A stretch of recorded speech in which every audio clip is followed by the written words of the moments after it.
Hey y'all, I'm Jeremiah from MarineMax Sarasota, and behind me is our recent 2014 Boston Whaler 315 Conquest trade-in. Guys, this is a great boat that we have gone through from stem to stern, and frankly, especially for those fishermen out there who want to reach out to the steps, the canyons, make some longer runs, or if you've got a family in the Bahamas and some longer travel trips are something that's on your radar, this is an optimal boat for you.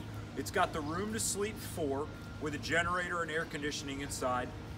It's got ultra reliable Mercury 300 Verados backing it for power. And this particular boat is outfitted with quite a bit of equipment to really take care of you no matter where you are in the world. VHF, twin 12-inch screens on the dash, and radar up above. Of course, you've got tons of seating on it with flip seating in the cabin. And we've just recently redone not only the isinglass up above, but blue bottom paint to match every bit of the boat.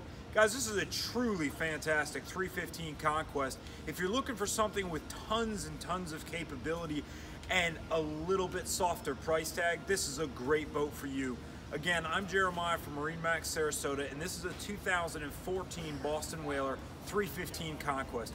We'd love to help you get you and your family out on the water fishing and traveling.